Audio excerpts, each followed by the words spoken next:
The lights dimmed in Las Vegas, the crowd held its breath, and then it happened, another flawless, electrifying performance that left fans stunned and critics scrambling for words. In that moment, one thing became clear: Bruno Mars isn't just maintaining his legacy, he may be preparing to redefine it entirely.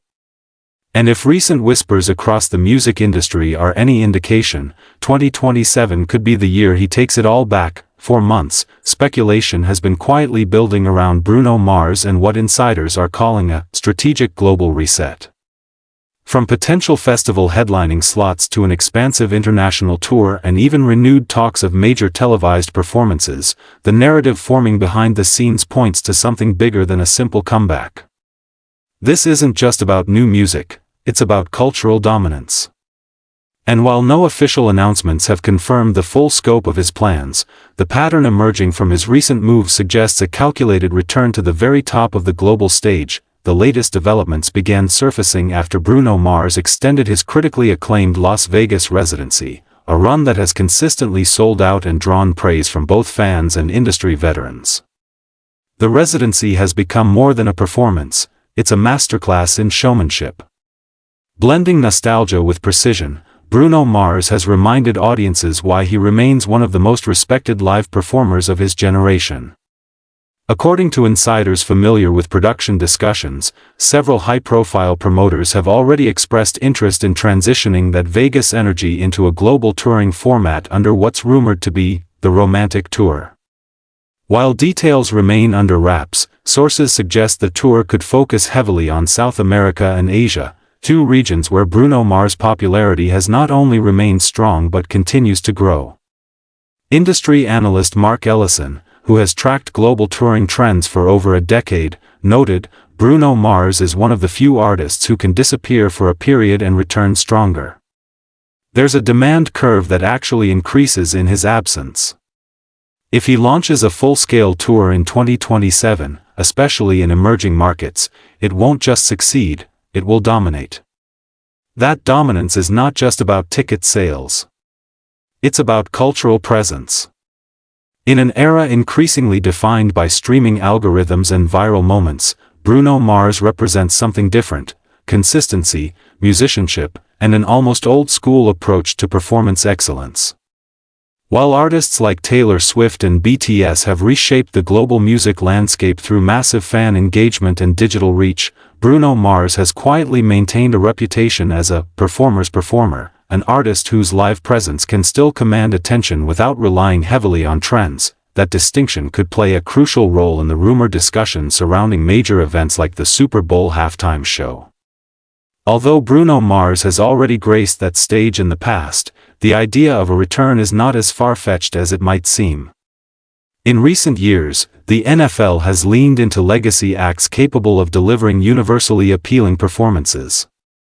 Music critic Dana Whitaker explains, Bruno Mars checks every box.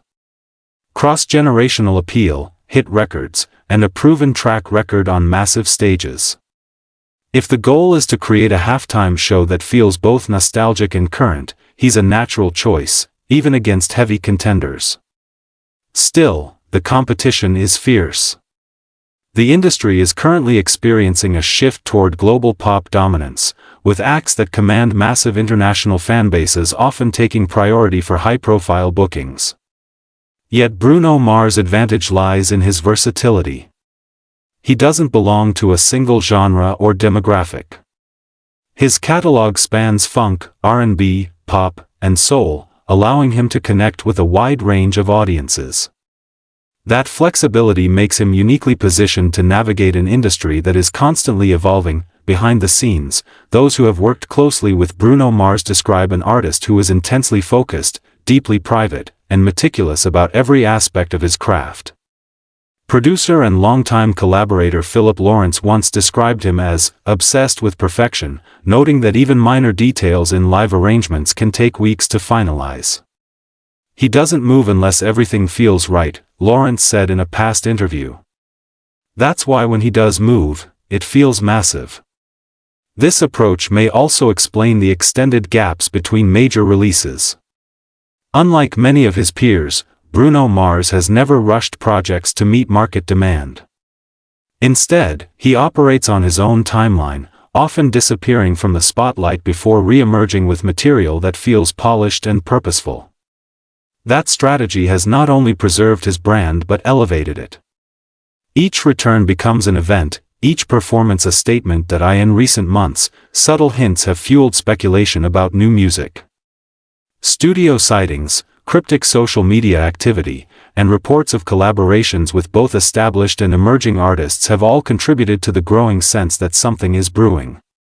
While no album has been officially announced, industry chatter suggests that Bruno Mars may be preparing a project that blends his signature retro influences with more contemporary sounds, a move that could position him at the intersection of nostalgia and innovation. The potential impact of such a release would extend beyond charts and streaming numbers. Bruno Mars has long been credited with helping revive interest in funk and classic R&B aesthetics in mainstream pop. His work has influenced a new generation of artists who draw inspiration from his ability to merge past and present seamlessly.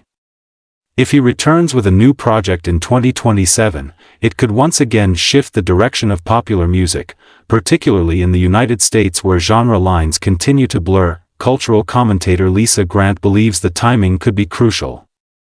"We're in a moment where audiences are craving authenticity," she said. "There's a saturation of fast content, and people are starting to look for artists who offer something more substantial." Bruno Mars has always represented that. If he comes back with a strong narrative and a cohesive project, it won't just resonate, it will stand out. Beyond music, Bruno Mars' influence can be seen in fashion, performance aesthetics, and even artist branding. His polished image, combined with a sense of effortless cool, has set a standard that many have tried to replicate. Yet what sets him apart is his ability to evolve without losing his core identity. Whether performing in a packed arena or an intimate venue, he maintains a level of authenticity that feels increasingly rare in today's industry. As 2027 approaches, the question is no longer whether Bruno Mars will return, it's how big that return will be. The pieces are aligning: a proven live formula, global demand, potential new music, and renewed interest from major event organizers. Each element on its own would be significant. Together, they suggest something much larger, a coordinated effort to re-establish Bruno Mars at the center of the global music conversation, and perhaps that is the most compelling aspect of this unfolding story. In an industry driven by constant visibility, Bruno Mars has mastered the art of absence. He steps back, recalibrates, and then re-emerges with a clarity that cuts through the noise. It's a strategy that requires patience, confidence, and an unwavering belief in one's artistry, qualities that have defined his career from the very beginning. As fans continue to speculate and insiders hint at what's to come, one thing remains certain: if Bruno Mars is indeed planning a 2027 takeover, it won't be accidental. It will be deliberate, calculated, and executed with the precision that has become his trademark. And if history is any indication, the world won't just be watching, it will be captivated. In the end, the story of Bruno Mars is not just about hits or headlines.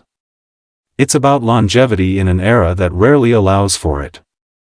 It's about an artist who understands that true impact isn't measured by constant output, but by moments that matter.